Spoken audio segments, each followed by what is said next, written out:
మరి ఈ పూట పరిశుద్ధాత్మ దేవుడిని అడిగాను, ప్రభా ఈ బుధవారంలో, ప్రభా ఈ బుధవార క్రమంలో నీ బిడ్డలకి ఏ వర్తమానాన్ని మీరు అందచేయమంటారని ప్రభు నేను అడిగినప్పుడు పరిశుద్ధాత్మ దేవుడు 1 కొరింథీయులకు రాసిన పత్రిక 5వ అధ్యాయం 7వ వచనం గుండా నాతో మాట్లాడారు. 1 కొరింథీయులకు రాసిన పత్రిక 5వ అధ్యాయము 7వ వచనం.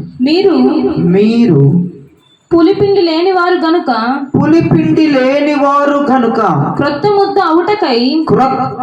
అవటానికి ఆ పాతదైన పులిపిండిని తీసి పారవేయండి. ఇంతే కాక క్రీస్తు అను మన పస్కా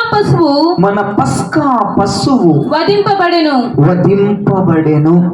చేతులతో ఒక్కసారి క్రీస్తుకి ప్రైజ్ లార్డ్ చెప్పండి. హల్లెలూయా.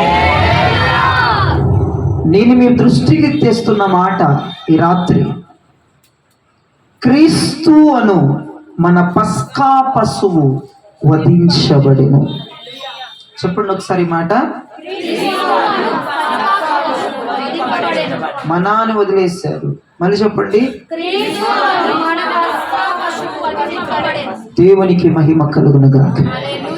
ఈ పూట ఈ మాట ద్వారా దేవుడు మనకి జ్ఞానోదయాన్ని కలగచేయునుగాక.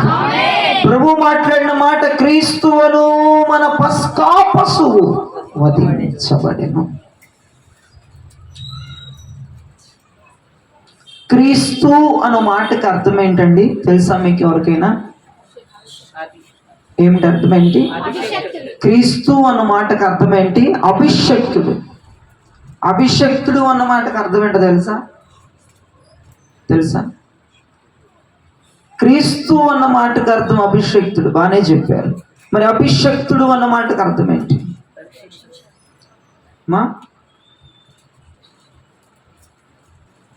ఒక ప్రత్యేకమైన పని కొరకు పరలోకపు తండ్రి నియమించిన వాడు అని అర్థం, నియమింపబడిన వాడు అని అర్థం. అభిషక్తుడు అంటే అర్థం ఏంటంటే నియమింపబడిన వాడు.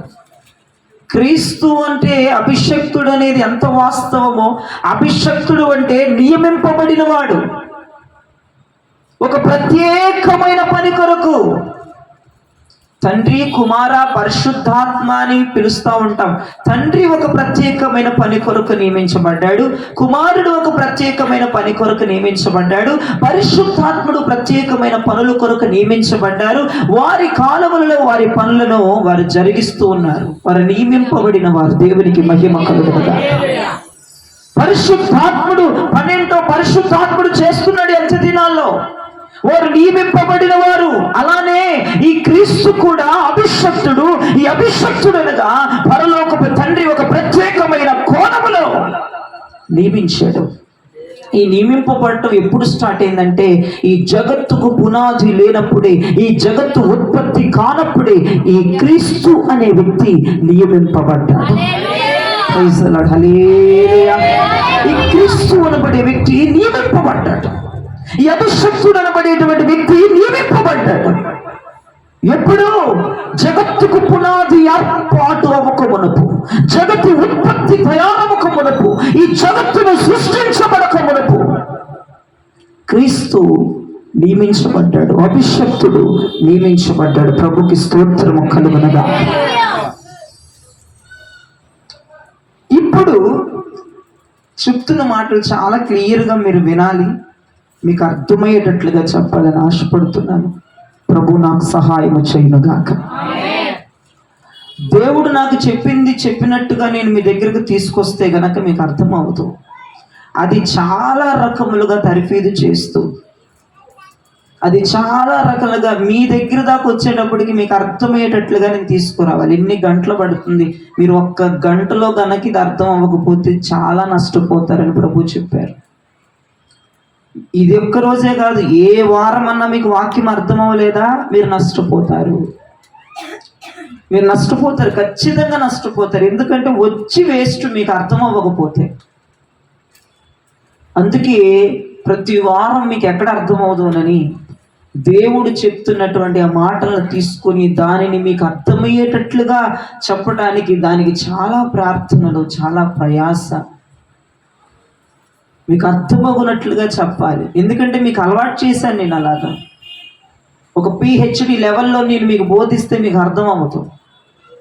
మీకు అర్థమయ్యేటట్లుగా నేను దేవుడిని అడిగాను, ప్రభా ఏ వాక్యమైన అవలీలగా బిడ్డలు అర్థం చేసుకోవాలి, అది ఎంత పెద్ద అదేంటి నిగూఢమైన సంగతి అయిన బిడ్డలు ఈజీగా అర్థం చేసుకోగలిగిన కృప నేను దేవుడిని అడిగాను. అలానే మీకు అలవాటైంది. PhDలు MTechలు BTechలు చదివినోడు చెప్తే అర్థం అవుతుంది మనకి. ఎందుకంటే మీరు ఈ క్రమంలో ఈ బోధలో ఇలా అలవాట్లో మీరు ఉండిపోయారు కాబట్టి దేవునికి స్తోత్రం. కాబట్టి ఈ వాక్యం మీ దగ్గరికి రావటానికి కొన్ని గంటలు తయారయ్యి మీకు అర్థమయ్యేటట్లుగా ఇక్కడికి వస్తుంది. మీరు ఆటకాయతనంగా మీరు కొంచెం హెచ్చులతనంగా ఉంటే ఇక మేమేం చేయలేం. ఇవి మాటలు కనుక మీకు అర్థమవకపోతే మీరు ఎంతో నష్టపోతారని ప్రభు చెప్పారు. ఆ నష్టమే జరగకుండా దృష్టి పెట్టి వినికిడిని ఇటువైపు పెట్టి మీ మనస్సును పెట్టి వాక్యం వినండి. నేనేం చెప్తున్నానో మీరు కింద కూర్చొని చేయండి చాలు. ఈ గంట సేపు దేవునికి మహిమ కలుగునగా. అయితే పస్కా అని దేన్ని అంటారు వినండి. పస్కా అని దేన్ని అంటారు? పస్కా పశువు ఎప్పుడు వధించబడింది, ఎందుకు వధించబడింది? ఇక్కడ అపోస్తుడైన పౌలయ్య అంటాడు, క్రీస్తు అను మన పస్కా పశువు వధింపబడిను అంటాడు. క్రీస్తువును మన పస్కా పశువు వధించబడెను అంటాడు. అసలు పస్కా అని దేన్ని అంటారు? పస్కా పశువు వధించబడింది, ఎందుకు వధించబడింది? మనం ఇప్పుడు చరిత్రలోనికి వెళ్తే కానీ ఈ ముక్క మనకు అర్థం కాదు.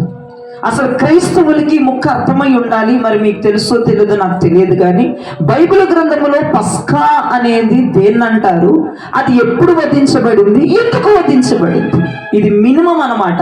ఒక క్రైస్తవుడు తెలుసుకొని ఉండవలసినటువంటి ఒక మినిమం నాలెడ్జ్ ఇది. పస్కా గురించి, ఆ పశువు గురించి, అది ఎప్పుడు వధించబడింది, ఎందుకు వధించబడింది. దేవునికి మహిమ కలుగునుగాక. అయితే నేను మీకు అర్థమవుకున్నట్లుగా ఒక నిగూఢమైనటువంటి చరిత్రలోనికి తీసుకువెళ్తాను. మీకు తెలుసు ఆ మాటలు, కానీ ఆ చరిత్రని దృష్టి పెట్టి వినవలసిందిగా ప్రభు పేరిట మనవి చేస్తాను. బైబిల్లో వచనాలు చూపించను, కాకపోతే నేను చెప్తాను, మీరు దృష్టి పెట్టి వినవలసిందిగా ప్రభు పేరిట మనవి చేస్తున్నాను. అబ్రహాము సంతానముగా పిలువబడుతున్న ఇజ్రాయేలు ప్రజలు 430 సంవత్సరాలు ఐగుప్తులో బానిసలుగా ఉన్నారు. అవునా కాదా? మీరు అట్లాగంటే చాలు, గట్టిగా చెప్పండి. ఎన్ని సంవత్సరాలు?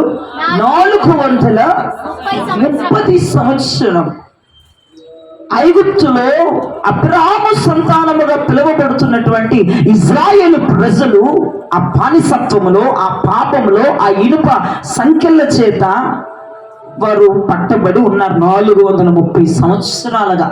అయితే ఆ ఐగుప్తులో బానిసలుగా ఉన్నటువంటి ఈ అబ్రహాము సంతానముగా పిలువబడుతున్న ఈ ఇజ్రాయేలు జనము దేవునికి ప్రార్థన చేస్తున్నారు. అయ్యా అబ్రహాము, ఇస్సాకు, యాకోబుల దేవా, మేము ఇక్కడ నలిగిపోతున్నాం, వేచారిపోతున్నాం, దుఃఖక్రాంతులమైపోతున్నాం. అయ్యా మమ్మల్ని పాప బానిసత్వం నుంచి విడిపించండి, ఫరో చేతి నుంచి విడిపించండి, ఈ ఇనుప కొలిమిలో నుంచి మమ్మల్ని బయటకు తీసుకురండి, ఈ బానిసత్వం నుంచి మమ్మల్ని విడిపించండి. అబ్రహాముకి ఏ వాగ్దానములు చేశారు, మేము అబ్రహాము సంతానము కనుక అబ్రహాము వాగ్దానములు మా జీవితంలో కూడా నెరవేర్చండి నాయన. మా తండ్రి అబ్రహాము, నా తండ్రి అబ్రహాము, ఇస్సాకు, యాకోబులకి ఏ వాగ్దానములు చేశావో ప్రభువా, ఆ వాగ్దానములను బట్టి మమ్మల్ని విడిపించండి అయ్యా. ఈ బానిసత్వం నుంచి, పాపము నుంచి, ఫరో కాడి నుంచి, ఇనుప కొలిమి నుంచి అయ్యా మమ్మల్ని విడిపించమని వారు రోజు మొర పెడుతున్నారు. అయితే దేవుడు వారి మొరను విన్నాడు. Praise the Lord. దేవుడు వారి మొరను విన్నాడు. దేవుడు వారి ఏడుపులను చూశాడు. దేవుడు వారి ఉపవాసములను చూసి ఒక వ్యక్తిని దేవుడు ఎన్నుకోవటం జరిగింది. ఆ వ్యక్తి పేరు ఇల్లంతటిలో నమ్మకమైనటువంటి వ్యక్తి మోషే. ఆ మోషేని దేవుడు ఎన్నుకొని ఐగుప్తుకు పంపించి అక్కడ తన ద్వారా అనేక సూచిక మహత్తు కార్యములు, అద్భుత కార్యములు చేశాడు. దేవునికి మహిమ కలుగునుగాక. మహత్తు కార్యములు, అద్భుత కార్యములు చేశాడు. అయితే దేవుడు ఒక రోజు మోషేతో ఇలా మాట్లాడుతున్నాడు. చాలా జాగ్రత్తగా వినని దృష్టి పెట్టి దేవుడు మోషేతో ఒక రోజు ఇలా మాట్లాడుతున్నాడు. మోషే, ఫరో మిమ్మల్ని పంపించే గడియ ఈ రాత్రి. దేవునికి మహిమ కలుగునుగాక. ఈ రాత్రికి రాత్రి ఫరో మిమ్మల్ని మా దేశము నుంచి వెళ్ళిపోమని ఆయన కబురు పెడతాడు. ఈ రాత్రికి రాత్రి ఇక్కడ నుంచి మా ప్రజలను విడిచిపెట్టి ఈ మా దేశమును వదిలిపెట్టి వెళ్ళిపోండి ఆ ఫరో మీకు చెప్పబోతున్నాడని దేవుడు మోషేతో చెప్పాడు. దేవునికి స్తోత్రం. మోషే చాలా సంతోషం, సంబరపడిపోతున్నాడు. అయితే మోషే అలా చెప్పక మునుపు ఒక ఇన్సిడెంట్ జరగబోతుంది ఐగుప్తు దేశంలో. ఐగుప్తు దేశంలో ఒక ఇన్సిడెంట్ జరగబోతుంది. ఆ రాజు మిమ్మల్ని వదిలివేయక మునుపు, అయ్యో మా దేశాన్ని వదిలిపెట్టండి, మా ప్రజల్ని వదిలిపెట్టండి, మీ పనులు మీరు చూసుకోండి, మీ దేవుణ్ణి ఆరాధించండి, మీ వాగ్దాన దేశానికి మీరు వెళ్ళిపోండి అని చెప్పక మునుపు ఒక ఇన్సిడెంట్ జరగబోతున్నది. ఏంటనగా సంహార దూత ఐగుప్తు పాలెములో తిరగబోతుంది అని ప్రభు చెప్పారు మోషేతో. సంహార దూత ఐగుప్తు పాలెమంతా ఆయన ఆ మాట చెప్పక మునుపు, మిమ్మల్ని వదిలిపెట్టక మునుపు, అదిగో ముందులో ఏం జరిగిందంటే సంహార దూత ఐగుప్తు పాలెములో సంచరించబోతుంది.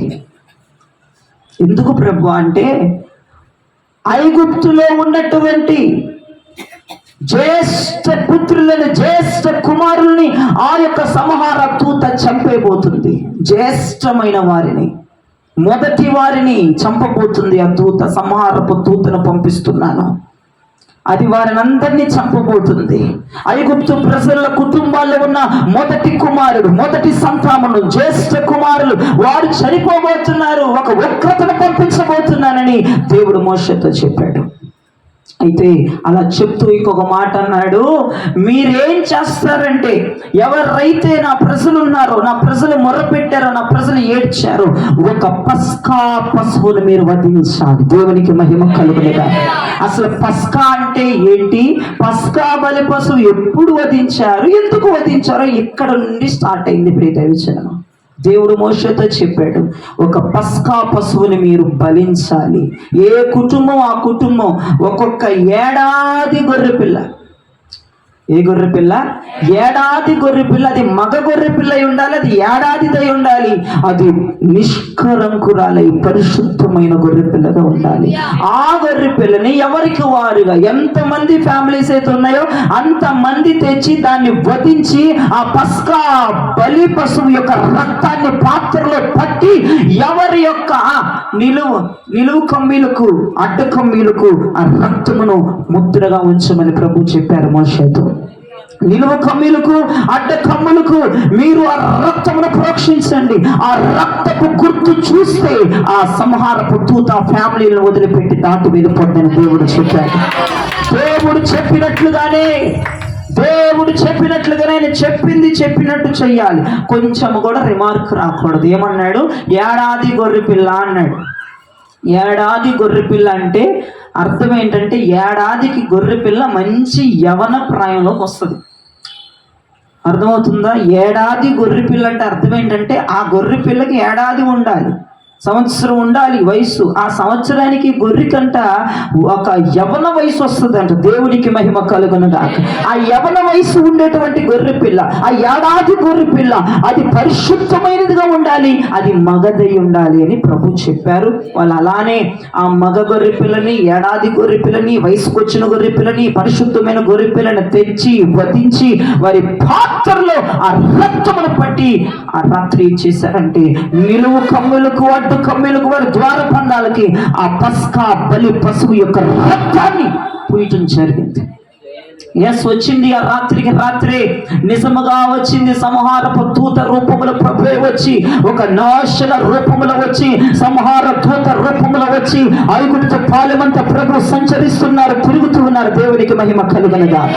ఐగుప్తు పాలెమంతా ఆయన సంచరిస్తూ ఉన్నాడు. ఏ గుమ్మములకైతే నిలువు కమ్మీలకి, అడ్డ కమ్మీలకి వధించబడిన పస్కా గొర్రెపిల్ల రక్తం ఉందో ఆ కుటుంబాన్ని, ఆ ద్వార బంధాల కుటుంబాలను విడిచిపెట్టి ఐగుప్తులో ఉన్నటువంటి ఆ ఫరోకి సంబంధించిన ప్రతి గుడారములో ఉన్న జ్యేష్ఠ కుమారులను చంపేస్తాడు ఆయన. ఒక భయంకరమైనటువంటి విపత్తు జరిగింది ఐగుప్తు పాలెం అంతా. చావే, ప్రతి కుటుంబంలో చావే, ప్రతి కుటుంబంలో చావే. జ్యేష్ఠ కుమారులు చనిపోతున్నారు. అంతేకాదు ఫరో కుటుంబంలో కూడా అలా జరిగింది. అప్పుడు ఫరో గడ గడ గడ గడ వణికిపోతున్నాడు. వాళ్ళందరినీ పిలిచేశాడు. మోషే, ఇజ్రాయెల్ ప్రజలారా రండి, మీకు నేను ఒకటి చెప్పాలి. ఇదిగో మా ఫ్యామిలీలన్నీ జ్యేష్ఠ పుత్రులు చనిపోతున్నారు. ఇప్పుడు ఐగుప్తు పాలెమంతా రక్తపాతం అయిపోయింది. జ్యేష్ఠ కుమారులు, మేము ఆశలు పెట్టుకున్న వారు, మమ్మల్ని చూస్తారని మేము తలంచిన వారు చనిపోయారు. కావున మీరు మా దేశములు విడిచిపెట్టి వెళ్ళిపోమని రాత్రికి రాత్రి ఫరో వాళ్ళకి చెప్పడం జరిగింది. ఫరో వాళ్ళకి చెప్పడం జరిగింది. ఇప్పటికీ చెప్పాడు, దేవుడు చెప్పాడు మోషేకి, నేను దాటుకుంటా పోతాను. ఏమన్నాడు ఆయన? దాటుకుంటా వెళ్ళినప్పుడు ఎవరి నిలువు కమ్మీలకి అడ్డు కమ్మీలకి ఆ వధించబడిన పస్కా బలి పశువు యొక్క రక్తం ఉంటుందో వాళ్ళ కుటుంబాలనేనో వాళ్ళ గృహాలనేనో దాటుకుంటూ వెళ్తానని ప్రభు చెప్పాడు. ఆ ఇజ్రాయేల్ ప్రజలందరూ అదే చేశారు.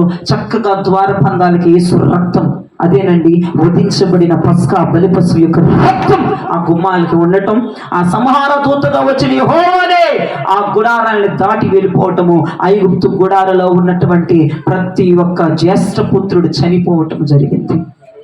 అప్పుడు ఆ ఫరో వాళ్ళని పిలిచి మరీ పంపించేశాడు. దేవునికి స్తోత్రం చెప్పండి. వారందరి ముందే ఆ యొక్క ఫరో వాళ్ళని పిలిచి వారిని పంపించడం జరిగింది. ఇప్పుడు దైవజనమా, ఎంత గొప్ప దేవుడు మన దేవుడు. అసలు ఎప్పుడు జరిగింది? అసలు పస్కా అంటే ఏంటి మీకు ఇక్కడ అర్థమైపోయి ఉండాలి. పస్కా బలి పశువు ఎప్పుడు వధించబడింది, ఎందుకు వధించబడింది? సంహార దూత వారి కుటుంబాలు దాటి వెళ్ళిపోయింది. ఆ పస్కా అంటే ఏంటంటేనండి, ఆ పస్కా బలి పశువు యొక్క రక్తం కనపడితే సంహార దూత దాటి వెళ్ళిపోద్ది. అది ఎప్పుడు జరిగింది అని అంటే, ఐగుప్తు ప్రజలను విడిపించడానికి దేవుడు దాన్ని జరిగించాడు. ఐగుప్తు ప్రజలు 430 సంవత్సరాలు బానిసలుగా ఉన్న ప్రజల్ని విడిపించటానికి దేవుడు ఆ పస్కా బలి పశువు రక్తాన్ని అలా పుయ్యమని చెప్పాడు. ఆ సంహార దూత దాటిపోయింది. వారిని విడిపించడానికి దేవుడు ఆ పని చేయమని చెప్పాడు. దేవునికి మహిమ కలుగునుగా. తర్వాత ఈ పస్కా బలి పశువుని పడేయాలా? పడేయకూడదు. దాన్ని తినమని దేవుడు చెప్పాడు. ఏ రకంగా దాన్ని కాల్చాలి? చేదు కూరతో దాన్ని కలుపుకొని తినాలి. ఎలాగా? చేదు కూరలతో. ఆ పస్కా బలి పశువుని కాల్చారు కదా, చేదు కూరలతో ఆ ముక్కలు కలుపుకొని తినాలి. దేవుడు తినే విధానం కూడా చెప్పాడు. చెప్పులు ధరించుకోవాలి, కర్ర పట్టుకోవాలి, నడుం బిగించుకోవాలి, చేదు కూరలతో కలుపుకొని దాన్ని తినాలి. పులవని పిండి ఉంటుంది కదా, ఆ పులవని పిండితో రొట్టెలు చేసుకొని రొట్టెలతో కలుపుకొని తినాలి, చేదు కూరలతో తినాలి, చెప్పులు వేసుకొని తినాలి, కర్రను పట్టుకొని తినాలి, త్వరగా తినాలి, తడువు చేయకూడదు.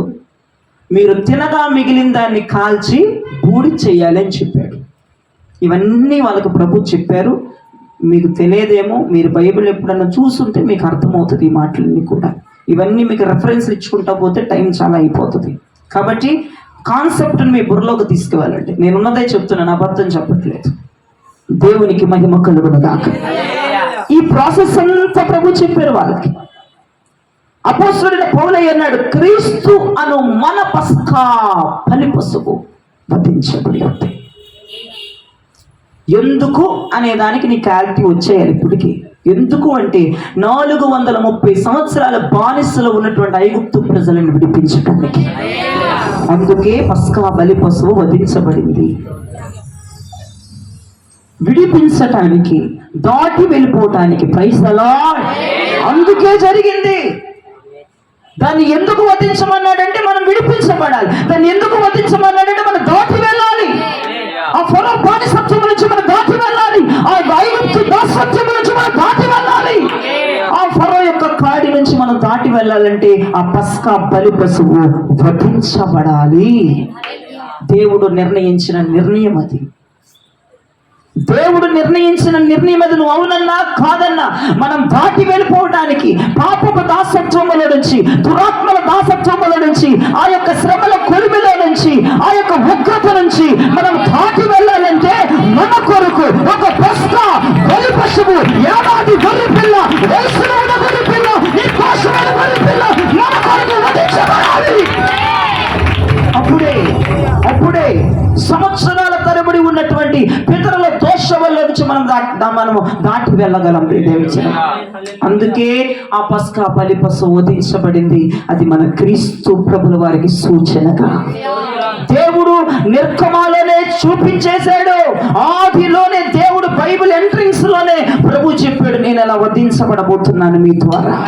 నేను అందుకే నియమించబడ్డాను. ఎందుకు క్రీస్తు నియమించబడ్డాడంటే నియమించబడ్డాడంటే, క్రీస్తు అభిషక్తుడిగా ఎందుకు నియమించబడ్డాడంటే ఆయన వధించబడటానికి నియమించబడ్డాడు. ఆయన వధించబడ్డాడు 2000 సంవత్సరాల క్రితం. ఎస్, ఆయన రక్తం మన యొక్క జీవిత కమ్మల మీద రాసి ఉంచారు పరిశుద్ధాత్ముడు. మనం అందుకే దాటి వచ్చేసాం ప్రియదైవజనం. మనం దాటిపోయినాం, ఈ పాపపు దాసత్వముల నుంచి దాటిపోయాం, దురాత్మల దాసత్వముల నుంచి దాటిపోయాం, ఆ శ్రమల కొలిమిలో నుంచి దాటిపోయినాం. ఆ ఉగ్రత బారిన పడకుండా మనం దాటి వెళ్ళిపోతున్నాం. కారణం ఏంటంటే నీ గొప్పతనం కాదు, నా గొప్పతనం కాదు. మన పస్కా బలి పశువు వధించబడింది. పస్కా బలి పశువు వధించబడింది కాబట్టి దాటిపోయాం. ఎవరు అందరూ దీన్ని ఒప్పుకోవాలి. ప్రతి క్రైస్తవ ప్రపంచం, ప్రతి క్రైస్తవ చర్చలు, ప్రతి మానవుడు, ప్రతి దేవుని ఎరిగిన ప్రతి బిడ్డ దీన్ని ఒప్పుకొని తీరాలి. అది నీ గొప్పతనం కాదు, నా గొప్పతనం కాదు. నీవు దాటి రావటానికి ఒక వ్యక్తి గొప్పతనం. నియమించిన పని అభిషక్తుడు జరిగించాడు మన పట్ల. ఆయన ఏదైతే నియమించాడో అది జరిగింది ప్రియదైవజనమా. ఇప్పుడు చెప్పండి, క్రీస్తు అన్న మాటకు అర్థం ఏంటి? అభిషక్తుడు. అభిషక్తుడు అన్న మాటకు అర్థం ఏంటి? నియమింపబడినవాడు. దేనికి నియమింపబడ్డాడు? వధించబడటానికి. వధించబడటానికి. మీరు ఒకటి జ్ఞాపకం చేసుకోండి, ఏడాది గొర్రె పిల్ల అంటే ఏం చెప్పాను? ఆ ఏడాది గొర్రె పిల్లకి మంచి యవ్వన వయసు వస్తుంది. దేవుడు కూడా మంచి యవ్వన వయసులో నీ కొరకు నా కొరకు బలియాగం అయ్యాడు. ఆయన అలా అవుతాడు కాబట్టి లేఖనాల ముందలే సెలవిచ్చేసినాయి. ఆయన దానికోసమే నియమించబడ్డాడండి. ఆయన నీ కొరకు నా కొరకు వధించబడాలని నియమించబడ్డాడు. తండ్రి యొక్క ప్రణాళికలో అలానే జరిగింది. ఆ గొర్రె పిల్లకి ఏడాది ఉండాలి, మంచి వయసు ఉండాలి, యవ్వన వయసులో అది వధించబడాలి. ఎస్, అది నిర్దోషమై ఉండాలి, అది పాపము ఎరుగునదై ఉండాలి. ఎస్, అవును ప్రియదైవజనం. ఆ ఏడాది వయసులో, మంచి యవ్వన వయసులో దేవుడు అంటున్నాడు, నాలో పాపమును కనుగొనగలిగిన వాడు ఎవడైనా ఉన్నాడా? ఆ పస్కా బలి పశువే వధించబడింది నీ కొరకు నా కొరకు. క్రీస్తు అన్న మాటకు అర్థమే నియమింపబడిన వాడు. వధించబడటానికి ఆయన నియమించబడ్డాడు. మరి పస్కా అంటే అర్థమేంటి? పస్కా అంటే అర్థమేంటి? అది నేను అందుకే నేను చెప్పా, ఇదంతా మీ దగ్గరికి రావడానికి అక్కడ ఉన్నది అట్లా ఉన్నట్టు చెప్పేసేస్తే మీకు అర్థం అవుతుంది. దాన్ని తరిఫీదు చేసుకుంటూ ఉండాలి, మీకు అర్థమయ్యేటట్టుగా చెప్పాలి. కొంచెం నా బాధను అర్థం చేసుకొని కొద్దిసేపు మనసు పెట్టి వినవలసిందిగా ప్రభు పేరిట మనవి చేస్తున్నాను. పస్కా అంటే అర్థం ఏంటంటే, గ్రీకు భాషలో పాసో అని అర్థం అంట. పాసో అంటే తెలుగులోకి వచ్చేటప్పటికి అర్థం ఏంటంటే దాటిపోవుట అని అర్థం అంట. దేవునికి స్తోత్రం.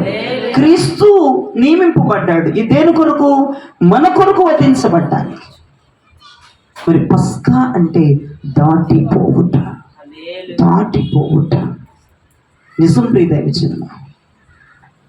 మీరందరూ మనసు పెట్టి వినండి, చాలా గొప్ప సత్యాలు ఈ రాత్రి ప్రభు నీతో మాట్లాడును గాక. దేవుడు పస్కానే ఎందుకు, పస్కా బలి పశువుని ఎందుకు దేవుడు వధించమన్నాడంటే, పస్కా అన్న మాటకి దాటిపోవుట అని అర్థం. నిజమే కదా? ఇజ్రాయేలు ప్రజలు 430 సంవత్సరాల ఆ పాపపు బానిసత్వముల నుంచి దాటిపోయారు. ప్రభుకు స్తోత్రం చెప్పండి. ఎస్, 430 సంవత్సరాల పాపపు దాసత్వముల నుంచి వారు దాటిపోయారు.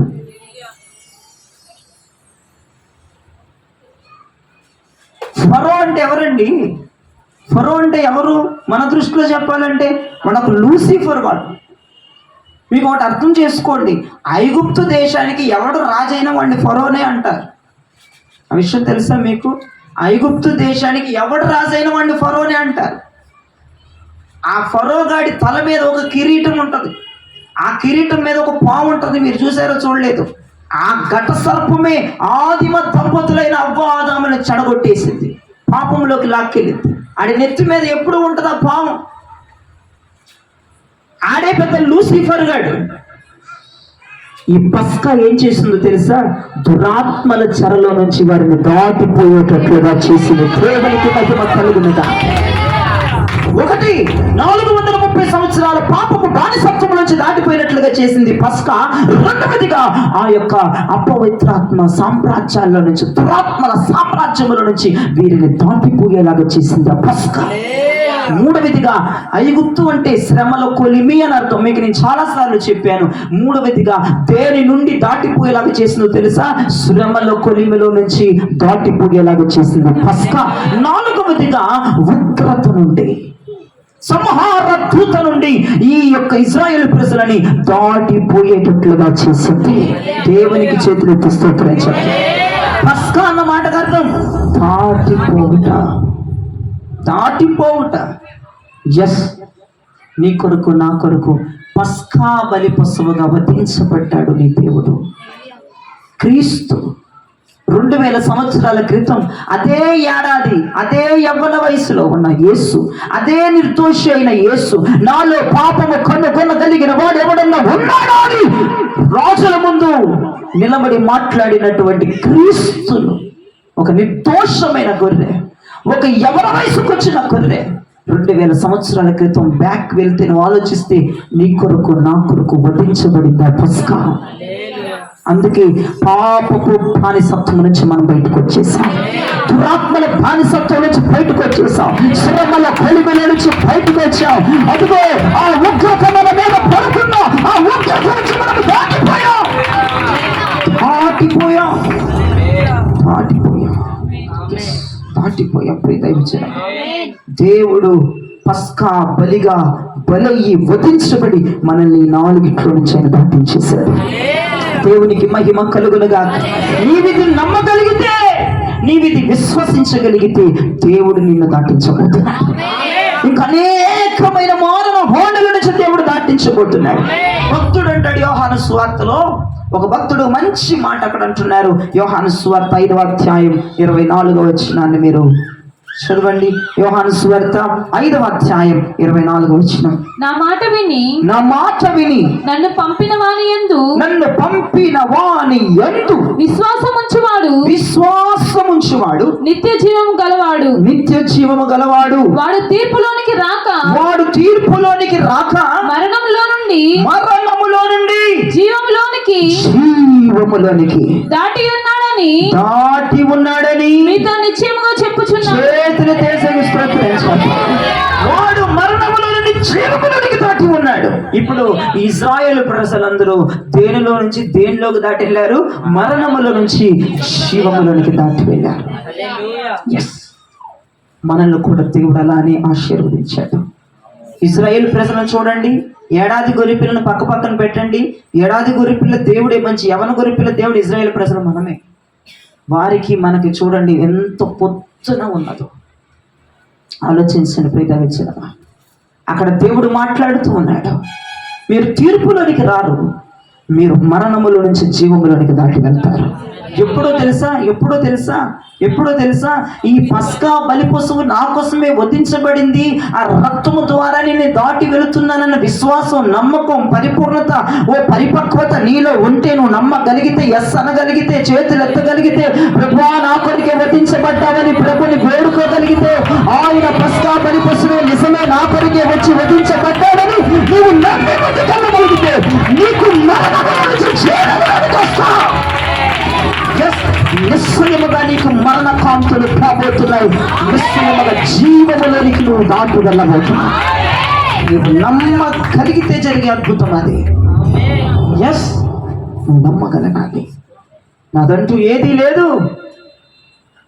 ఇది నా నీతి కాదు, నా భక్తి కాదు, నా యొక్క విధానం కాదు. పస్కా బలి పశువు నా కొరకు వధించబడ్డాడు, ఆయన రక్తము ద్వారా నేను దాటి వెళ్ళిపోతున్నాను.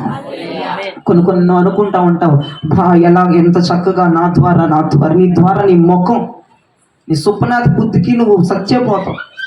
అలాంటి సుప్పనాథి బుద్ధులు మీరు, మన బుద్ధుల ద్వారా మనం దాటి రాలేదు. ఆ మరణములో నుంచి, ఆ చికాకుల్లో నుంచి, ఆ శ్రమల్లో నుంచి, ఆ పాపముల నుంచి నీదేమీ లేదు అక్కడ బోడి.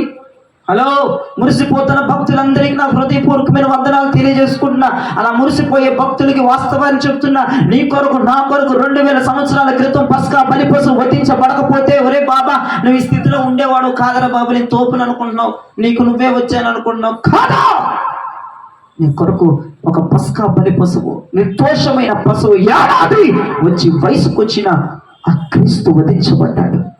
అందుకే నువ్వు ఈ స్థితిలో ఉండగలిగినావు. అందుకే మనం దాటి వస్తున్నాం. Praise the Lord. దాటి మనం రావడానికి గల కారణం ఏంటి?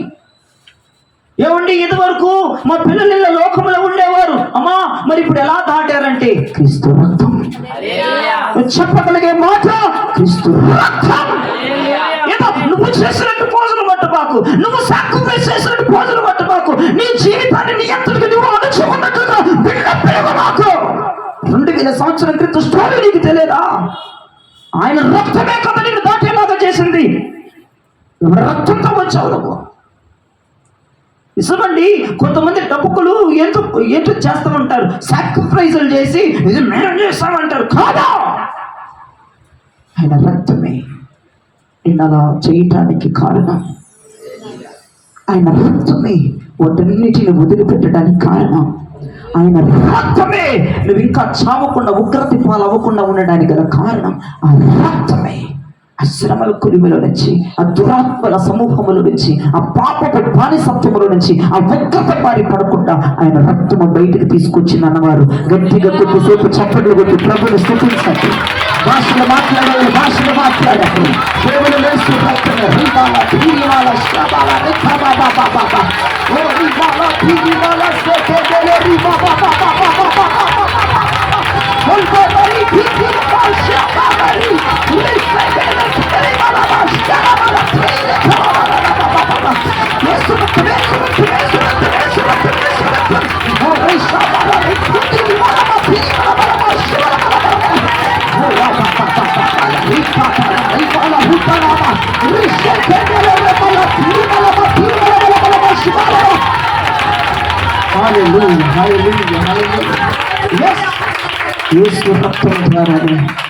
యేసు రక్తం ద్వారానే మనము దాటి వచ్చాము. దేవునికి మహిమ. ఇదంతా నేను మొదటి కోణమే చెప్పాను మీకు ఇప్పుడు వరకు. మనం ఏం చేయబడ్డాం? యేసు రక్తం ద్వారా దాటి వచ్చాం. దేని నుండి? 1 పాపపు బానిసత్వముల నుంచి, 2 దురాత్మల సమూహముల నుంచి, 3 శ్రమల కులిముల నుంచి, 4 ఉగ్రత పాలిన పడకుండా దాటి వచ్చాం.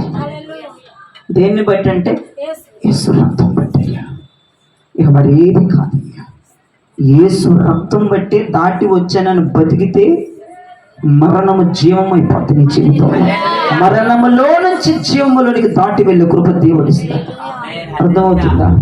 ఇంకా పోజులు కొట్టుకుంటాం, మేమే అనుకుంటా ఉంటే ఏమి చేయలేం. దేవునికి స్తోత్రం. మీ మనసు కూడా ఉద్దేశాన్ని తీసుకురావద్దు. మీ ఆలోచనలు కూడా నేనే సాక్రిఫైస్, నేనే దూరం పెట్టా, నేనే అన్నది మీరు తొలగించండి దయచేసి.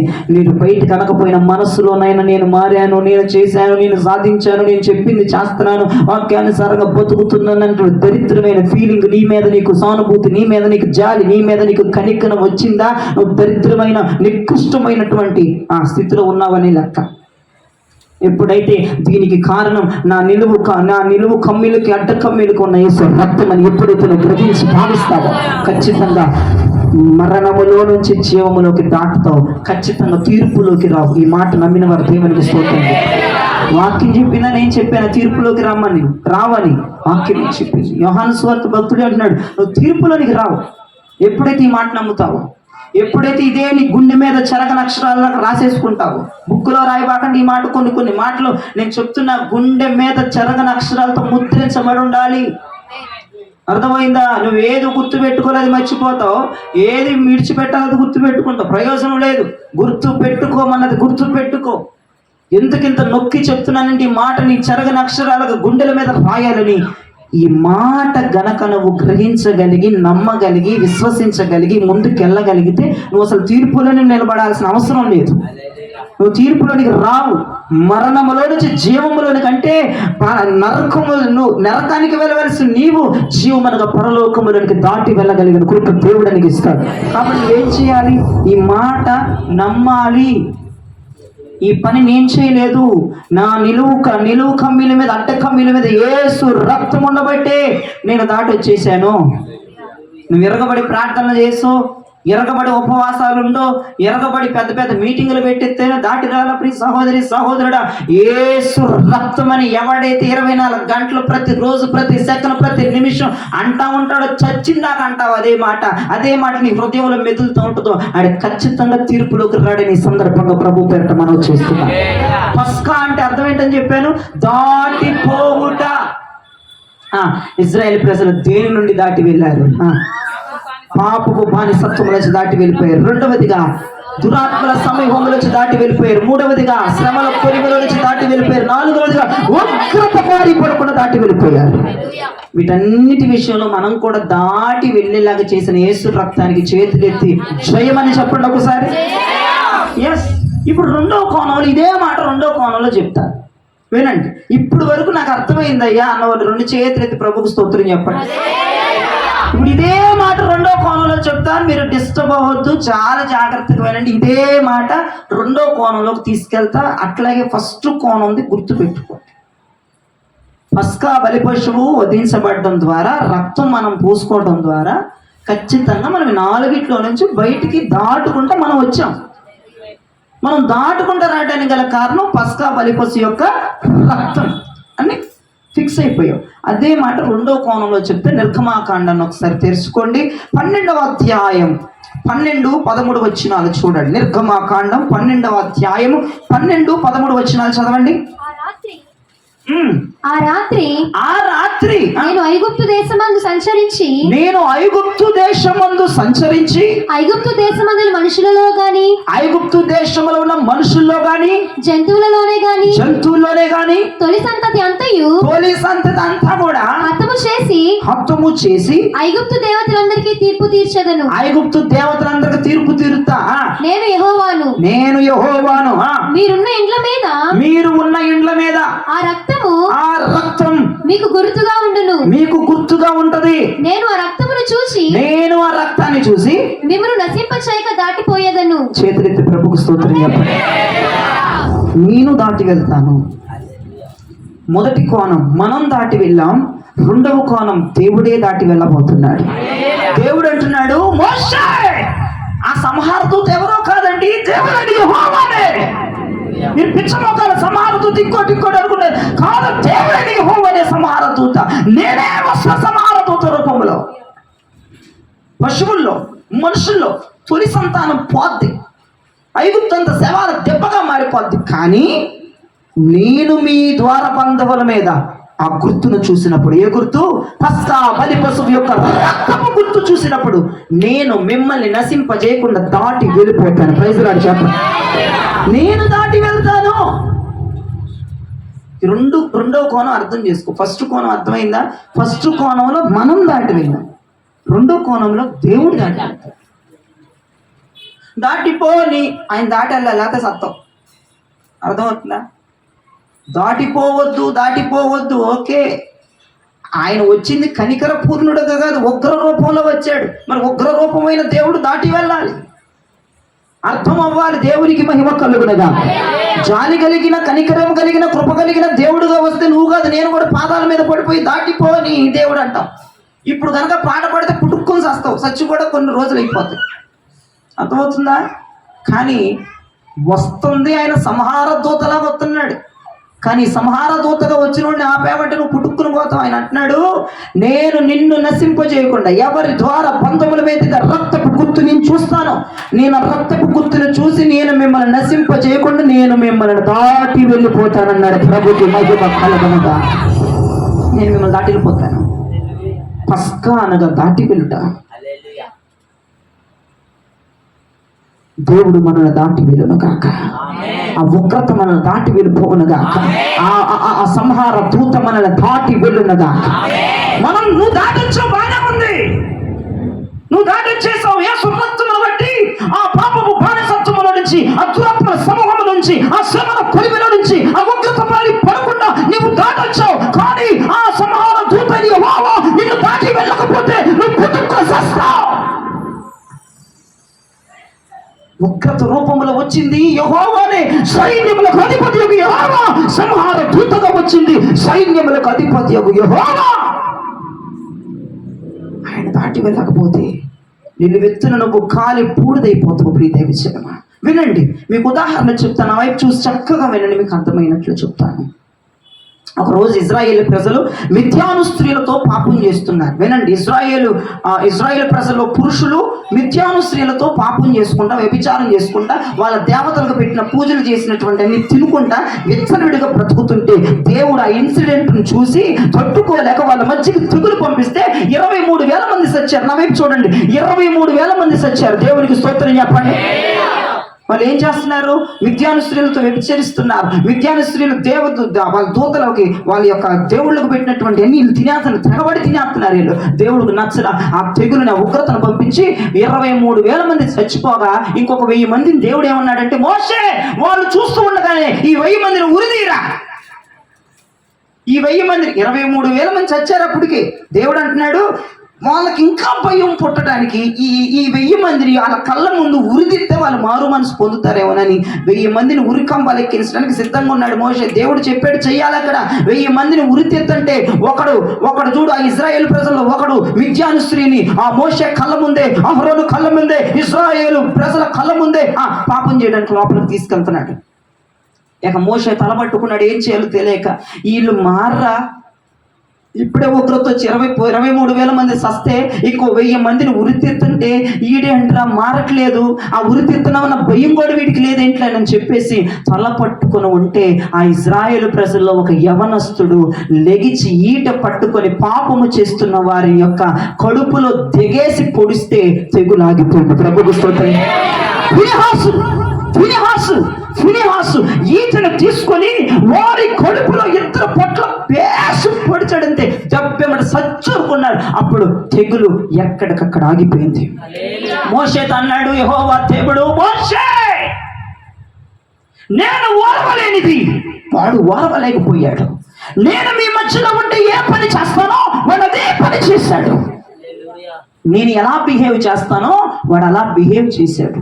నేను ఎలా ఆలోచిస్తానో వాడు అలా ఆలోచించాడు. నేను మీ మధ్యలో ఉంటే చేసే పని అదే వాడు చేశాడు. తెగులు ఆగిపోయిందండి. మరి దేవుడే ఫినెహాసు లాగా మన మధ్యకి రాకుండా ఆపుతుంది ఏ గుర్తు? పస్కా బలి పశువు యొక్క గుర్తు. ఇప్పుడు దేవుడే ఫినెహాసు లాగా మన మధ్యకి వచ్చాడు. నువ్వు బతుకుతావా? స్వప్నాథను బతుకుతావా? స్వప్నాథుడు నువ్వు బతుకుతావా? దేవుడే ఫినెహాసు రూపం ఎత్తి వచ్చాడంటే నిన్ను పొట్టలో పొడిసి నీ పేగులు బయటికి తీసి అక్కడికక్కడ నిన్ను సజీవ దహనం చేసేస్తాడు అక్కడ. మరి ఆయనే ఫినెహాసు రూపంలో మన కుటుంబాల్లో విలేతాండం ఆడకుండా వచ్చి ఈటలు పెట్టి మన పొడిసి నువ్వు చేసే తప్పుడు పనికి, నువ్వు మాట్లాడే మాటలకి నువ్వు చెవులు కొరుక్కొని నీ సోది, నీ ఒప్పర సోదరికి వీటన్నిటికి ఎప్పుడో సావాలి.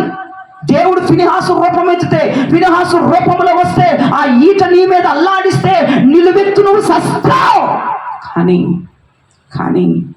ఆయన ఫినెహాసు రూపంలో ఉగ్ర రూపం ఎత్తి మన వద్దకు రాకుండా ఒక గుర్తు ఆపేస్తూ ఉంది. దేవునికి మహిమ చెప్పండి.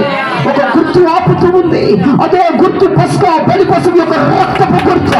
ఆయన ఫినెహాసు వచ్చి రాకుండా, ఆయన ఈట మీద అల్లాడించకుండా. లేకపోతే నువ్వు చేసిన పనికి బ్రతుకుతావు అనుకుంటున్నావా బాబు? వాక్యం విను కూడా ఆళ్ళలాగే ఉరిదీస్తున్నారు, నీ కళ్ళ ముందే ఉరిదీస్తున్నారన్న పాపం ఆపట్ల కొంతమంది. వాక్యం చెప్తున్నా మీ శాస్త్రాల ఆపట్ల, మీ శాస్త్రాలు, మీ మాటలు, మీ చూపులు, మీ నడక, మీ పద్ధతి, మీ నిర్లక్ష్యం ఎప్పో ఈ భయంకరానికి నువ్వు ఎప్పుడో సావాలిరా. సజ్జు కొన్ని సంవత్సరాలు అవ్వాలి వాక్యం ప్రకారం అయితే. దేవుడు అన్నాడు నేనే మీ మధ్యనుంటే ఫినెహాసు లాగా చంపేసేవాడు అన్నాడు. నా పని ఆడు చేశాడు అన్నాడు. అంటే దేవుడే మన మధ్యనుంటే మనం పోతాంగా, మనం బతికుండంగా ఇంతకాలం పాటు. నీ యొక్క ఏంటంటే నీ పొగరేంటంటే ఎంత చేస్తున్నా ఏది చేస్తున్నా నాకేమవట్లేదు, బాగానే ఉంది. అయ్యా ఆ గుర్తును బట్టే బాగుపడుతున్నావు నువ్వు. అది అర్థం చేసుకో. పస్కా బలి పశువు యొక్క రక్తపు గుర్తును బట్టే ఆ ఫినెహాసు రూపం ఎత్తిన దేవుడు నిన్ను దాటి వెళ్ళిపోతున్నాడు. చూసి చూడనట్టు రే మోసపోకిడి ఎవరు ఎక్కిరించబడతారంటే నువ్వే పోతావు చివరికి. అది నువ్వేంటో నా జ్ఞానం బాగుంది, నా ముచ్చట్లు బాగున్నాయి, నా పర్సనల్ పాపాలు బాగున్నాయి, నా రహస్య పాపాలు ఎవడ కనిపెట్టలేకపోతున్నాడు, ఎవడు ఏలెట్టి చూడలేకపోతున్నాడు, కన్నంలో కూడా చూడలేకపోతున్నాడు, వాడికి అవకాశం లేకపోతుందని అనుకుని పిచ్చి కోతలు పూసుకుంటున్నావు నీ మనసులో. నువ్వు తెలియదా దేవునికి? ఈట ఆడిస్తే దెబ్బేమంట సస్తం ఇక్కడ పడి నువ్వు చేసే పనులకి అని, నిర్లక్ష్యానికి, వాక్యం విను కూడా చెయ్యకపోయిన దానికి, ఇవన్నిటికీ బాబు నువ్వు ఇప్పుడు వరకు అమ్మా, నువ్వు ఇప్పుడు వరకు బతుకుండేదానికి బతుకుండేవాడు కాదు. ఎందుకు నువ్వు బతుకుంటున్నావు అంటే నన్ను అడిగని నేను చెప్తా. దేవుడు ఫినుహాస్ లాగా వచ్చినప్పుడు చూసి చూడనట్టు వదిలి ఎందుకు వెళ్ళిపోతున్నాడు అంటే ఆ రక్తపు గుర్తును బట్టి. ఆ రక్తపు గుర్తు ఎవరంటే ప్రభు యేసుక్రీస్తు ప్రభువారు. ప్రభు యేసుక్రీస్తు ప్రభువారు. అయ్యా వద్దులే అయ్యా వాళ్ళకి తెలియదులే అయ్యా ఒక అవకాశం అయ్యా అని ఆయన అడుక్కుంటున్నాడు. ఆయన్ని అడుక్కున్నాడు కాబట్టి బాబాడు గడ్డాలు పట్టుకుని ఆయన అడుక్కున్నాడు. ఎప్పటి వరకు వాడు రా కుమారుడా వాళ్ళకి అవకాశం అని దేవుడు అడిగాడంట. కుమారుడు అంటున్నాడంట. వాళ్ళు చచ్చిపోయిందాక ఇవ్వయ్యా, మరి ఏమో చచ్చే ముందన్న మారుతారేమోనయ్యా, వాళ్ళకి ఒక అవకాశం ఇస్తూ ఉండయ్యా అని కుమారుడు బతుకులాడబట్టి వీళ్ళ బతికి బట్ట కట్టి బయటకు వస్తున్న బిల్డప్లు. మాకు అర్థమవుతుందా? బిల్డప్లు నాట్ బిల్డప్లు. నువ్వు బిల్డప్లు ఇచ్చావనుకో కుదరని పని అది. నువ్వు గ్రహించు. నువ్వు ఇంకా బతుకుతున్నావు, ఇంకా తింటున్నావు, ఇంకా పని చేసుకుంటున్నావు అంటే అర్థం ఏంటి? పస్కా బలి పశువు యొక్క రక్తమే. ఆ రక్తం నీ నిలువు కమ్మీల మీద అడ్డ కమ్మీల మీద ఉంది కాబట్టి ఆయన ఫినుహాసు లాగా రావటానికి అక్కడ ఛాన్స్ లేదు. అక్కడ అర్థమవుతుందా? ఫినుహాసు లాగే వస్తే అసలు జేహెచ్ఎస్ మినిస్ట్రీస్ ఉంటుందంటారా? ఉండదు. రక్తపాతం అయిపోతుంది. ఒక్కసారి ఈట ఆడిస్తే చాలు. ఈట ఆడిస్తే కొన్ని లక్షల వేల కోట్ల మంది సస్తాయి. ఆయన ఈట ఆడించలేక చేత కాదు ఆయనకి. లేదంటే చేత కాదు అనుకుంటున్నావా? ఈట ఆడించలేడు అనుకుంటున్నావా? ఆ రక్తాన్ని చూసి నిర్గమాకాండంలో చదివారు సహోదరి, నేను ఆ రక్తమును చూసి నిన్ను నశింపజేయకుండా దాటిపోయేదను. దేవునికి మహిమ కలుగునగా. నేను రక్తపు మరకను చూసి, అందుకే బాబు నీ మీద రక్తపు మరకను చూసి దేవుడు ఏం చేయబోతున్నాడు? ఆ రక్తపు మరక అడ్డం చేస్తా ఉంది, ఆ క్రీస్తు రక్తం అడ్డొస్తా ఉంది, ఆ పరిశుద్ధ రక్తం అడ్డొస్తా ఉంది, ఆ యానాది గొలిపిన రక్తం అడ్డొస్తా ఉంది, ఆ నిర్దోషమైన రక్తం అడ్డొస్తా ఉంది. నీ తరపున విజ్ఞాపన చేస్తుంది తండ్రికి రక్తం. దేవునికి మహిమ కలుగును కాక. లేకపోతే నీ బతుకు నా బతుకు ఎప్పుడు చిరిగి చాటైపోయేది. బతికేవాడివా ఏంటి? ఎప్పుడు సత్యముడుకునేవాడివే. దేవుడు దాటి వెళ్ళిపోతున్నాడు. సంహార దూతగా వచ్చి దాటి వెళ్ళిపోతున్నాడు. దేవునికి మహిమ. దాటి వెళ్ళిపోతున్నాడు. నశింపటై చేయడానికి వచ్చిన దేవుడు నిన్ను నశింపజేయకుండా ఎందుకు దాటి వెళ్ళిపోతున్నాడంటే ఆ రక్తమును చూసి దాటి వెళ్ళిపోతున్నాడు. ఆలోచించు. దీంట్లో నీ మంచితనం ఏమైనా ఉందా? నీ గొప్పతనం ఏమైనా ఉందా? నీ ప్రయాస ఏమైనా ఉందా? నీ సాక్రిమెంట్లు ఏమైనా ఉన్నాయా? ఓ ఎరగబడిపోయి ప్రార్థన చేసేది ఏమైనా ఉందా? నీ ఉపవాసాలు నీ అడ్డుపడుతున్నాయా? దీనికి కొంచెం బిల్డప్లు తగ్గించుకుని ఒళ్ళు దగ్గర పెట్టుకుని భక్తి చెయ్యండి. అర్థమవుతుందా? కొంతమంది భక్తుల బిల్డప్లు కనపడతాయి. వద్దు, ఒదిగిపో. రక్తమే అని అనేక మందికి చూపించు, సాక్షిగా ఉండు. బిల్డప్లో మాకు ఇలా ఉండటానికి, నేను దాటి రావటానికి, నన్ను సంహార దూత దాటి వెళ్ళటానికి. వినండి, రెండు కోణాలు. నేను దాటి రావటానికి, నన్ను ఏంటిది సంహార దూత దాటి వెళ్ళటానికి కారణం ఏంటి? రక్తం. ఆ గుర్తు నా మీద ఉంది, రక్షణ నా మీద ఉంది. ఆ పస్కా బలి పశువు యొక్క రక్తం నా మీద ఉంది.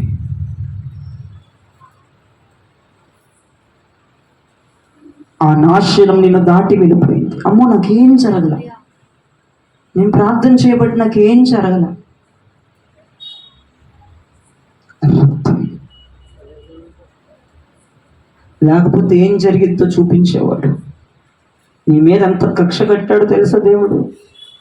కొన్ని వందల ప్రసంగాలు విన్నా నీ మీద ఎంత కక్షతో ఊగిపోతున్నాడో, కోపంతో ఊగిపోతుంటే యేసు రక్తం నీ ఎదుటి మీద ఉండి యేసు రక్తం ఆయనని వేడుకుంటుంది. యేసు రక్తం ఆయనని ప్రలాపిస్తుంది, ప్రక్షాళన చేస్తుంది. అయ్యా అవకాశం అయ్యా ప్రభు గారు ఎప్పటి వరకు ఇమ్మంటావురా? తన జీవిత వ్యవధి అవకాశం ఇవ్వు, తను చనిపోయేంత వరకు అవకాశం ఇవ్వు. మారుతాడేమో, మారుతామో ఈ స్వప్నార్థి అడుక్కుంటుంది నీ నుదుటి మీద ఉన్న రక్తం. ఆలోచించండి, నీ మీదకి రాబోతున్న నాశనం ఎందుకు ఆగిపోయింది? దేవుడు ఫినిహాసులాగా వచ్చి నిన్నెందుకు చెప్పలేకపోయాడు? నిన్నెందుకు దేవుడు హతము చేయలేకపోతున్నాడు? నీ మీద ఈట దేవుడు ఎందుకు జరిపించలేకపోతున్నాడు బాబా? ఎందుకో తెలుసా? క్రీస్తు రక్తం. హల్లెలూయా, హల్లెలూయా.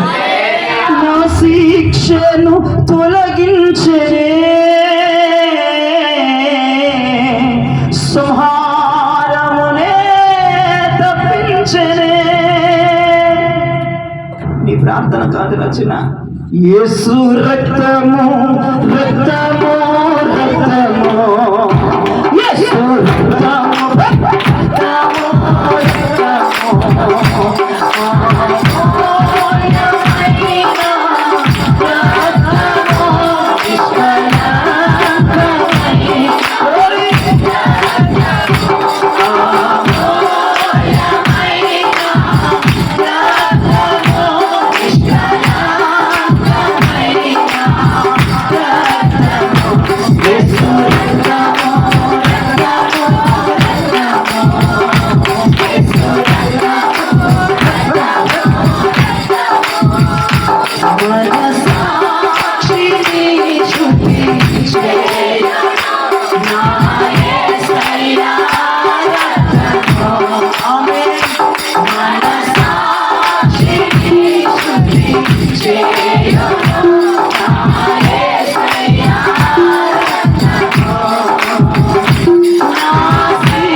రక్తము ఒక్కసారి చేతులెత్తి గట్టిగా స్తోత్రం చెప్పండి. యేసు రక్తమేనండి మనల్ని ఆయన నశించడానికి వచ్చినప్పుడు ఆయన మనల్ని నశించకుండా మనల్ని దాటి వెళ్ళిపోయినట్లుగా చేస్తుంది. ఆయన ఉగ్రత పరుడుగా మనల్ని చంపేద్దామని ఈ పని అయిపోయిందని వచ్చేస్తాడంట దేవుడు. ఒక్కోసారి దిగొచ్చేస్తాడంటే నీ కుటుంబాల మీదకి. ఎందుకు దాటి వెళ్ళిపోతున్నాడో తెలుసా? రక్తం మనకు నీ మీద చూసి కుమారుడు రక్తం ఏడుస్తుంది, మరొక ఉదాహరణ చెప్తా చూడండి. దేవుడు అన్నాడు, మోషే నేను మీతో రానురా. నేను మీతో వస్తే ఎవడూ మిగలడు, నేను మీతో రాను. అలా అనొద్దయ్యా, రండయ్యా, రయ్యా, నువ్వు రాకపోతే మేము వెళ్ళాం. రాయ్యా మోషే నా మాటను, నేను రాను. నేను వస్తే నాకు మెంటలు వచ్చింది, నేను చంపేస్తా ఒక్కొక్కడిని. నేను ఈటాడిచ్చానంటే 30 లక్షల మంది ఎంతో పనికి రాకుండా పోతారు. మోషే నువ్వు వెళ్ళావు. కాదయ్యా, నువ్వు రావాల్సిందే నువ్వు వండి పట్టాడు. మోషే నేను రావాల్సిందేనా? సరే నువ్వు తప్పుకో వాళ్ళని కాల్ చేస్తాను. నువ్వు తప్పుకో అంటే నన్ను కూడా కాల్ చేయి. వాళ్ళు కాల్ చేస్తావు, నన్ను కూడా కాల్ చేయి. నా పేరు కూడా జీవగ్రంథంలో తీసేయి. మరి ఎందుకు ఉదయం మమ్మల్ని చెప్పాయి అని అంటాడు. మమ్మల్ని రావాల్సిందే. సరే వస్తలే కానీ ముందర ఆ వెండి నగర ఆభరణాలు తీసిపడేవాడు, తర్వాత ఆలోచిస్తా అన్నాడు. మొత్తం వాళ్ళ మీద ఉన్న ఆభరణాలు తీసేసి శుద్ధి చేసుకున్నాడు. ప్రభు అంటున్నాడు, మోషే నేను రావాల్సిందేనా? మీరు రావాల్సిందేనయ్యా, మీరు రావాల్సింది, మీరు రాకపోతే మేము కడుగు కూడా వెళ్ళబట్టి. మోషే నేను రాను కానిరా, నేను వస్తే మీరు చచ్చిపోతారా, మీరు చేసే మాటలకి, మీరు అబద్ధపు మాటలకి, మీరు తిరుగుబోతనాలకి, మీ సుప్పనాథ బుద్ధులకి నేను చంపేస్తాను, నాకు మెంటలు వచ్చేసింది, నేను మీతో రాను. కానీ మేఘాన్ని పంపిస్తా, తీసుకువెళ్ళి నా సన్నిధి పంపిస్తా, తీసుకువెళ్ళి ఆ మేఘములను వస్తే పదండి, ఆ అగ్నిలను వస్తే పదండి, నేను మాత్రం మీతో రాను. మేఘంలో రమ్మంటే వస్తాను, అగ్నిగా రమ్మంటే వస్తాను. మీతో పక్కన నడుచుకుంటూ వచ్చానంటే ఏదో ఒక తింగరాశాలు వేస్తారు, కత్తి తుడిస్తే పోతారంతే. అవసరమా మోషే? మోషే బతుకులాడుకున్నాడు, రమ్మని నీ సన్నిధిని పంపమని బ్రతుకులాడుకున్నాడు, రమ్మని బ్రతికులాడుకున్నాడు. అలానే యేసుక్రీస్తు కూడా నీ మీద ఉంది తండ్రిని బతుకు. నిన్ను చంపడానికి వచ్చినప్పుడు నీ ఎక్స్ట్రాలు చూసి, నీ సుప్పనాథ బుద్ధులు చూసి, నీ మాయ మాటలు చూసి, నీ అబద్ధాలు చూసి, ఒకరికొకరు సోది మాట్లాడుకుంటా, ఒక్కొక్కరు వారి మీద ఇరి మీద కబుర్లు చెప్పుకుంటా, నాటకాలు వేసుకుంటా, లోపల అన్యాయమైనటువంటి పనులు చేసుకుంటా, ప్రార్థనలు మానేసేసి వెచ్చనివిడిగా బ్రతుకుతున్న మిమ్మల్ని చంపేద్దామని దేవుడు పూటకు దిగొస్తుంటే నీ మీద రక్తపు గుర్తుని చూసి హాస్యమే వెళ్ళిపోతున్నాడు. అతను బ్రతికేవాడుగా బ్రతికేదాని వరకు ఒళ్ళు దగ్గర పెట్టుకుని బుద్ధి జ్ఞానంతో బతుకుని ప్రభు నామను ప్రకటిస్తున్నాను. ఇంకా పనులు మానుకోమని ప్రకటిస్తున్నాను. ఇక చక్కలు తరిమేయని ప్రార్థిస్తున్నాను, మొరపెడుతున్నాను, మీ అందరికి ప్రక్షాళన చేస్తున్నాను మీ తరపున దేవునికి. దేవుడు నీతో వస్తే నువ్వు చచ్చిపోతావు, బతకో. అర్థమవుతుందా? బతకం. ఎందుకంటే నువ్వు చేసే చిన్న తప్పు కూడా నీకు తప్పు అనిపించదు, దేవుడు చంపేస్తాడు దానికి కూడా. అర్థమవుతుందా? ఎలాగో చెబుతా ఒకటేనండి, అధికంగా తినేసినా చంపేస్తాడు. అవసరం అంటావు నీతో రావటం అయినా, అవసరం అంటావు పీకల దాకా తింటున్నారు, వాళ్ళందరూ చచ్చారు.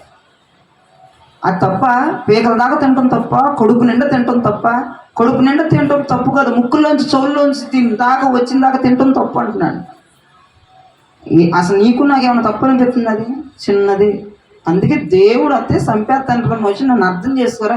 నా అటువంటి నచ్చ అసలుకి చెప్పింది చెయ్యిపోయినా, నిర్లక్ష్యం అయినా, చిన్న లేట్ అయిపోయినా నువ్వు చచ్చావే, చంపేస్తాడు. దానికి కారణం ఏంటి? చంపటం, పూడ్చిపెట్టడం. అవసరమా? మేఘంలో పదా అన్నట్టు ఏం అట్టకన్నా ఒప్పుకున్నాడు ఆయన. ఈ మోషే ప్రక్షాళన చేస్తూనే ఉన్నాడు.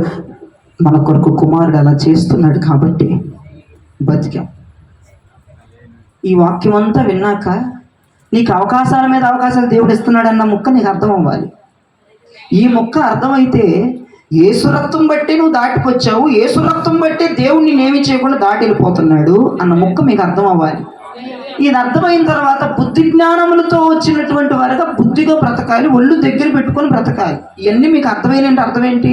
మీ బ్రతుకు మార్చుకొని ఒళ్ళు దగ్గర పెట్టుకొని మీరు ప్రార్థనలు చేసుకుంటూ ముందుకు కొనసాగండి. ఒకరి చౌర ఒకరు గొరుక్కోటి, సుప్పనాథ్ మాట్లాడి ఇటు మోసుకెళ్ళటాలు, అబద్ధాలు మాట్లాడటాలు, వ్యంగ్యంగా మాట్లాడటాలు, సరదాగా మాట్లాడటాలు, డబుల్ మీనింగులతో మాట్లాడటాలు, వేరే వేరే శాస్త్రాలు చేసుకుంటా, వేరే వేరే ఆలోచనలు ఆలోచించుకుంటా, ఇవన్నీ బుద్ధి మార్చుకొని ముందుకెళ్ళండి. కేవలం నీ ప్రార్థన బట్టి కాదు, నువ్వో పెద్ద ఎరగబడిపోయి వచ్చేస్తున్నావు ప్రార్థన కానీ కాదు, నువ్వు బతుకుంది. అర్థమవుతుందా? యేసు రక్తపు మరక మన మీద అలానే ఉంది.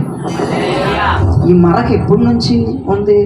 నీవు తల్లి గర్భంలో రూపింపబడక మునుపు, ఈ జగత్తుకు ఉత్పత్తి కాక మునుపు రక్తపు మరక నీ మీద అలానే ఉంది. ఆ మరకను బట్టి నువ్వు బట్ట గట్టి బయటపడుతున్నావు. నీ ప్రార్థన, నీ ఉపవాసం, నీ వైట్ బట్టలు ఏమీ కాదు. మరొక్కసారి ఈ సందర్భంగా చెప్తున్నా, ఈ మాట రికార్డ్ చేసుకుంటారు, గుండెల మీద రాసుకుంటారు, ఎక్కడ రాత్రి రాసుకుంటారు. కానీ మర్చిపోవద్దు, మర్చిపోయి మాత్రం ప్రవర్తించవద్దు. అది మీరు జ్ఞాపకం పెట్టుకోండి. మొదటి కోణం మనం దాటొచ్చేసాం. ఎవరి రక్తాన్ని బట్టి? యేసు రక్తాన్ని బట్టి. రెండవ కోణం దాటిపోయాడు. చంపేద్దామని వచ్చినాడు, మెరికేద్దాం తిందని వచ్చినాడు, వీడికి సావాలి అని వచ్చినాడా, వీడికి లారీ గుద్దేరని అసలు దేవుడు ఎక్స్పెక్టేషన్ అలాంటి. వీడు భూమికి బరువు లారీ వచ్చేసి నీ దగ్గర దాకా వచ్చేసింది. కుమారుడు ఆడేశాడు పక్కకి, తీసుకొచ్చి సాక్ష్యం చెబుతాడు, నీ గొప్పతనం అనుకుంటా. బేటా విను, నీ గొప్పతనం కాదు, లారీ వచ్చేసేలాగా చేసింది తండ్రి ఓ దేవుడే. ఈయన సంపేతం ఇక పేడ వదిలిపోతాడు, అసలు ఎట్లా ఈడు చేయట్లేదని వెంటనే కుమారుని రక్తపు మరకని మెరుట్టి కుమారుడు వెంటనే లాగేస్తాడు. లాగేసి తండ్రికి చెప్తాడు, ఎందుకయ్యా ఒక్క అవకాశం ఇవ్వరాదా, రేపు శుక్రవారం వస్తుందిగా, శుక్రవారం వీళ్ళు మారుతాడేమో, లేదా రేపు ఆదివారం వస్తుందిగా, ఆదివారం వాక్యం ఏమో నిన్ను మారుతాడేమో అంత నిర్ణయం తీసుకోమాకని ఎన్నిసార్లు యెహోవా దేవుడు నిన్ను చంపడానికి వచ్చినా నేను పూడ్చి పాతేద్దామన్న మెంటల మీద ఉన్నాడు. ఇప్పుడు ఆయన ఒక మాటలో చెప్పాలంటే కొత్త ఆకలి దాటి వెళ్ళిపోతున్నాడు, కొత్త ఆకలి దాటి వెళ్ళిపోతున్నాడు, కొన్ని సంవత్సరాలుగా దాటి వెళ్ళిపోతున్నాడు. నువ్వు అదే బలహీనతగా పట్టుకొని, నువ్వు అదే ఆశలుగా తీసుకొని, ఎన్ని తప్పులు చేసినా ఏమనట్లేదు, ఎంత మోగినా ఏం మాట్లాడట్లేదని అదే నువ్వు ఆశలుగా అదే బలహీనతగా తీసుకున్నావు. వేస్తాడు, జాగ్రత్త. బుద్ధి వచ్చిన వాళ్ళందరూ దేవునికి మహిమ చెల్లించండి. హల్లెలూయా. ఆసరగా తీసుకోవద్దు, అదే దేవుడు వీక్నెస్ పాయింట్గా పట్టుకోవద్దు. కుమారుని రక్తపు మరక నీ మీద నా మీద ఇప్పటికీ కనపడుతుంది. కాబట్టి యేసు రక్తాన్ని చేత పట్టుకొని నువ్వెప్పుడు యేసు రక్తాన్ని స్తుతించవలసిన బిడ్డలుగా పరలోకమంతా యేసు రక్తమును చేత పట్టుకుని క్రొత్త కీర్తనలు పాడుతున్నారంట. ఈ రక్తమే లేకపోతే 430 సంవత్సరాల బానిసగా ఉన్న నేను దాటి వచ్చేవాళ్ళం కాదు. ఈ రక్తమే లేకపోతే దురాత్మల సామ్రాజ్యాల నుంచి దాటిపోయే వాళ్ళం కాదు.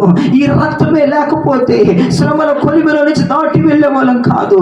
ఈ రక్తమే లేకపోతే ఉగ్రత నుంచి దాటి వెళ్ళే వాళ్ళం కాదు. ఈ రక్తమే లేకపోతే సంపటానికి వచ్చిన దేవుడు దాటి వెళ్ళేవాడు కాదు. నన్ను పవిత్రపరిచి అనేకమైన వాటిలోంచి దాటించి అనేకమైనవి దాటిపోయేలాగా చేస్తుంది యేసు రక్తం. రాణాలో కూడా తీసుకెళ్ళి చెప్పండి, నీ గొప్పతనం కాదే, యేసు రక్తపు చేతంట. పస్కా బలి పశువే, అభిషక్తుడు అనగా నియమింపబడిన వాడు, వధించబడటానికి నియమింపబడిన దేవుడు ఆయన, వధించబడటానికి నియమింపబడిన మగధీరుడు ఆయన. వధించబడ్డాడు, 2000 సంవత్సరాల క్రితమే వధించబడ్డాడు. జ్ఞాపకం చేసుకోండి, జ్ఞాపకం చేసుకోండి.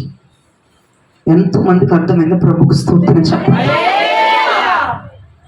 పస్కా పశువుని తినాలి, ఏం చేయాలి, వధించిన తర్వాత గుమ్మాలకు రాసుకున్న తర్వాత దేవుడు చెప్పాడు, మోషే ఆ పస్కా బలిపశువుని వధించి ఆ రక్తాన్ని పాత్రలో పట్టుకొని గుమ్మాలకు రాయండి, తర్వాత ఇట్లాగ నేను సంహార దూతగా వస్తాను, తొలి సంతానాన్ని పశువుల్లో ఐగుప్తులో ఉన్న జనాన్ని చంపేస్తాను, ఫరో భయపడిపోయి మిమ్మల్ని పంపించేస్తాడు, పంపించేటప్పుడు మీరు పస్కా బలి పశువుని మీరు తినాలి. దేవునికి స్తోత్రం. ఎలా తినాలి అని చెప్పారు ఇందాక అంతా నేను చెప్పాను. 1, అగ్నితో కాల్చాలి ఫస్ట్, దేవునికి స్తోత్రం. 2, పొంగని రొట్టెలతో తినాలి. ఎలా తినాలి, పొంగని రొట్టెలతో తినాలి, అంటే పులిపుండు ఉండకూడదు, మంచి పిండితో తినాలి. మంచి పిండితో రొట్టెలు చేసుకొని పొంగని రొట్టెలతో తినాలి. 3, చేదు కూరలతో తినాలి. 4, నడుము కట్టుకొని తినాలి. 5, చెప్పులు తొడుక్కొని తినాలి. 6, కర్ర పట్టుకొని తినాలి. 7, త్వరపడి తినాలి. ఇలా తినేసి మీరు వెళ్ళిపోండి అన్నాడు. నిత్య సియోనుకు బయలుదేరండి అన్నాడు, దేవునికి బయలుదేరండి అన్నాడు, దేవునికి మహిమ. 7 మాటలు నేను ఇప్పుడు చెప్పదలుచుకోలేదు. రానున్న దినాల్లో, రానున్న వారాల్లో కానీ లేదంటే వచ్చే బల్లకు కానీ ఇది బల్లారాధన ప్రసంగం 7 పాయింట్లో చాలా గొప్ప ప్రసంగం ఉంది. నేను కాకపోతే పైన చెప్పేశాను. కాల్చి తినాలి, పొంగని రొట్టెలతో తినాలి, చేదు కూరలతో తినాలి, చెప్పులు వేసుకొని తినాలి, కర్ర పట్టుకొని తినాలి, త్వరపడి తినాలి. ఇవన్నీ కూడా చెప్పాలంటే మరలా 1-2 గంటల ప్రసంగం ఉంటుంది. దేవుని కృప అయితే నేను తర్వాత ఎప్పుడైనా మాట్లాడుతాను, ఓకేనా? ఇప్పుడు మనం ఏం చేయాలంటే పులిసిన పిండి అంటే ఏంటి, దానికి అర్థం ఏంటి? ఇక్కడ ఇందాక చదివారు, మూలవాక్యంగా చదివారు. పులిసిన పిండి అంటే అర్థం ఏంటంటే నీ పాపం, నీ అవిధేయతలు, నీ మూర్ఖత్వనం, నీ చండాలతనం, నీ మాట వినతనం, నీ నిర్లక్ష్యతనం, నీ అబద్ధాలతనం, నీ సొనుగుళ్ళతనం, నీ గొనుగుళ్ళతనం, ఇవన్నీ కూడా పులిపిండితో సమానం. ఇప్పుడు ఏమంటున్నాడంటే అపోస్తుడైన పౌలయ్య, మీరు క్రొత్త ముద్దగా తయారవ్వాలి. Praise lord, hallelujah. ఈ వాక్యం విన్న మీరు ఎలా తయారవ్వాలి? క్రొత్త ముద్దగా. ఎందుకు తయారవ్వమంటావు చెప్పు పౌలయ్య అంటే, నీ కొరకు వధించబడింది పస్కా బలి పశువు. మినిమం కామన్ సెన్స్ లేదా కొత్త ముద్దగా మారడానికి? మినిమం ఉండాలండి. నీ కొరకే కదండి ఆయన నియమించబడింది. చంపడానికి ఎవడన్నా నియమించబడతాడో చెప్పండి? చరిత్రలో లేదు. నేను చనిపోవడానికి పుట్టాను, నేను బతకడానికి పుట్టాను అంటాడు ఎవడైనా. చనిపోవడానికి పుట్టాను అన్నాడు ప్రపంచంలో ఎవడూ లేడు. అలా ఉన్నాడంటే ఒకే ఒక్క దేవుడు, ఏకైక దేవుడు, త్రిత్వములో మగధీరుడు, సార్వభౌముడు యేసుక్రీస్తు ప్రభువే. నేను వచ్చింది తండ్రి చిత్తం చేయడానికి, నేను మీ కొరకు బలవడానికి, నేను మీ కొరకు హింసించబడడానికి, నేను మీ కొరకు చనిపోవడానికి అని చెప్పినోడు ఆయన ఒక్కడేనండి. ప్రపంచంలో ఎవడూ లేడండి, ఎప్పుడూ లేడు. నువ్వు క్రొత్త ముద్దగా ఆయన్ని చూసాను, నువ్వు మారాలి. ఎందుకు మారాలి? ఎందుకు మారమంటావు అయ్యా? పులిపిండిని ఎందుకు తీసేయమంటావు? అబద్ధాలు ఎందుకు మాట్లాడకూడదా? మంచిగా ఎందుకు బతకాలి? చెప్పు అంటే కొత్త ముద్దకి ఎందుకు మారాలి చెప్పమంటే, అడుగురా బాబు. వధించబడ్డానికి వచ్చానని చెప్పాడు, నీ కొరకు వధించబడ్డాడు. అనేకమైన వాటి నుంచి ఆ రక్తం నేను దాటించింది. నువ్వేమి సాగకుండా నువ్వు బతుకుండడానికి కొన్ని ఉపద్రవాలు వచ్చినవి కూడా నేను దాటి వెళ్ళిపోతాయి అంటే యేసు రక్తం రా బాబు. ఇప్పటికన్నా మారు మనసు పోతే కొత్త ముద్దగా మారా, నీ దండం పెడతాను. నేను అడుక్కున్నది. నీకు ఎంత ముందు తీసుకొచ్చి హిస్టరీ పెట్టినా మారము అంటే గనక ఇక తీర్పులో నీ గతి ఎలా ఉండిద్దో కూడా ఎవరు వర్ణించలేం. మీకు వందనాలు అందరూ జ్ఞాపకం. ఒకసారి మూల వాక్యానికి వచ్చేయండి. 1 కొరింథీయులు 5:7 చూడండి. మీరు పులిపిండి లేనివారు గనుక క్రొత్త ముద్ద అవుటకై ఆ పాతదైన పులిపిండిని తీసి పారవేయుడి. పాతదైన పులిపిండి తీసి పారే. దేనికి? క్రొత్త ముద్ద అవ్వటానికి. క్రొత్త ముద్ద ఎందుకు అవ్వాలంటే క్రీస్తువును మన పస్కా బలి పశువు వధించబడి ఉన్నది. అందుకే క్రొత్త ముద్దగా మారరా ప్రభు చెబుతున్నాడు. ఈ రోజు అందరూ క్రొత్త ముద్దలుగా తయారైపోతుము కనుక పులిపిండి ఉండకూడదు. పులిసిపోయే గుణం, పులిపెక్కిపోయే గుణం, పొంగిపోయే గుణాలు ఉండకూడదు. చండాలమే. అర్థమవుతుందా? ఇక పులిపిండి అంటే నీ దరిద్రమైన పాపాలన్నీ లెక్కేసుకో, అవన్నీ పులిపిండిలే. నేను చెప్పినా చెప్పకపోయినా నువ్వు చేస్తున్న చండాలమైన, నికృష్టమైన, నీచమైనవన్నీ పులిపిండితో సమానమే. ఆ పులిపిండి తీసి అవకడేసి క్రొత్త ముద్దగా తయారవు. ఎందుకు తయారవ్వాలంటే నీకు ఆప్షన్ దొరికిపోయింది. మన క్రీస్తువును మన పస్కా బలి పశువు వధించబడింది. కాబట్టి ఈ రాత్రికైనా మారు మనసు వచ్చి మీరు క్రొత్త ముద్దలుగా తయారవుదురు కాక. మనల్ని పాపము బానిసత్వములో నుంచి దాటించినటువంటి దేవుని రక్తమును బట్టి, దురాత్మల సమూహముల నుంచి దాటించిన దేవుని రక్తమును బట్టి, శ్రమల కొలువుల నుంచి దాటించిన దేవుని రక్తమును బట్టి, ఉగ్రతల నుంచి దాటించిన దేవుని రక్తమును బట్టి, అలానే మనల్ని చంపుదామని వస్తున్న సంహార దూతలు మనల్ని దాటుకుంటూ వెళ్ళిపోయే దేవుని రక్తాన్ని బట్టి ఈ రోజున మనం ఆయన స్తుతించాలి. ఆ రక్తమును బట్టి మన ప్రభువుని మహిమపరచాలి.